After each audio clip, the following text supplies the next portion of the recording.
Assalamualaikum warahmatullahi wabarakatuh. Terima kasih atas waktunya. Hari ini kita akan membahas topik yang sangat krusial dalam dunia keselamatan kerja, yaitu hubungan antara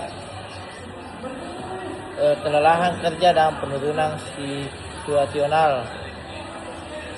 Sebelum masuk ke pembahasan inti, mari kita pahami dulu apa arti dari kedua istilah ini. Kelelahan kerja adalah kondisi penurunan kapasitas fisik dan mental akibat aktivitas kerja yang berlebihan,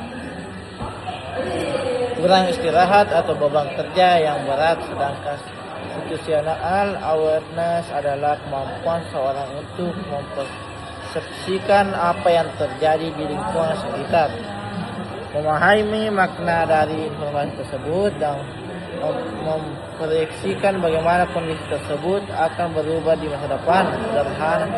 Sederhananya, situational awareness adalah kemampuan kita untuk menyadari apa yang sedang terjadi agar bisa bertindak dengan benar dan aman. Pertanyaan umum utamanya adalah, mengapa kelelahan bisa membuat kita tidak lagi peka atau sadar terhadap situasi di tempat kerja? Mari kita bahas alasannya satu persatu. Ada 5 alasan untuk mengapa kelelahan kerja secara langsung menurunkan tingkat kesadaran situasi seseorang. Penurunan fungsi kognitif dan daya tangkap informasi.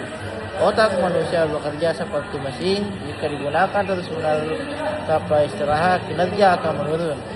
Saat seseorang mengalami kelelahan, terutama kelelahan mental, kemampuan otak untuk menerima dan memproses informasi dari panca indera menjadi melambat. Dalam konteks situational awareness, tahap pertama adalah menerima informasi. Jika Anda lelah, Anda mungkin tidak melihat tanda bahaya, tidak mendengar suara peringatan, atau tidak merasakan perubahan kondisi lingkungan. Informasi yang ada di sekitar Anda tidak berhasil masuk ke otak untuk diproses sehingga dasar kesadaran sudah hilang di awal. 2. Gangguan kemampuan memahami dan kondisi situasi. Menerima informasi saja tidak cukup, kita juga harus memahami artinya. Ini adalah tahap kedua dari situational awareness.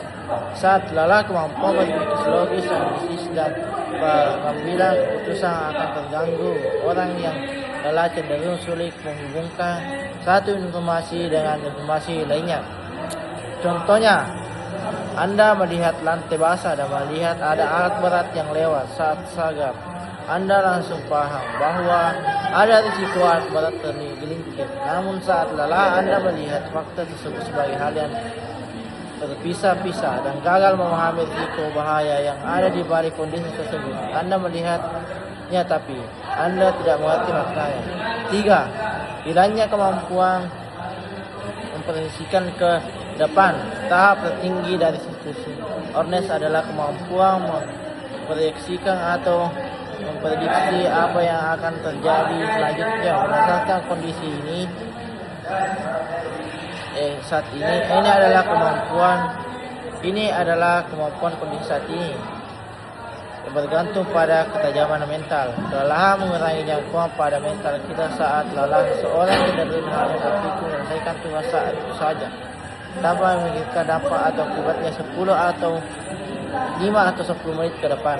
Anda kehilangan kemampuan untuk mengantisipasi bahaya yang akan datang. Akibatnya Anda bereaksi bahaya sudah terjadi, bukan mencegah sebelumnya terjadi. 4. Penyimpanan fokus perhatian. Kelelahan menyebabkan apa yang disebut sebagai penyimpanan perhatian. Saat tenang, otak menurun. Otak secara tidak sadar akan menghemat energi yang fokus pada suatu hal saja dengan mengabaikan hal-hal yang lain di sekitarnya. 5. Penurunan kontrol fisik dan waktu reaksi. Situational awareness tidak hanya soal berpikir tapi juga merespons. Kelelahan menurut koordinasi mata, tangan, dan gerak tubuh serta memperlambat waktu reaksi. Meskipun Anda mungkin masih sadar bahaya datang, kelelahan membuat waktu dan Anda menjadi lambat. Keterlambatan meresponnya biasa berakibat fatal dan menyebabkan kecelakaan kerja. Kesimpulan dan penutupan durasi 1 menit. Sebagai kesimpulan, kita bisa melihat bahwa kelelahan kerja menyerang seluruh tahapan dari kesadaran situasi kita, mulai dari sulit menjadi menghormati, sulit memahami maknanya, sulit memprediksi masa depan, fokus dan menyempit hingga lambat dalam bereaksi. Sekian dari saya. Assalamualaikum warahmatullahi wabarakatuh.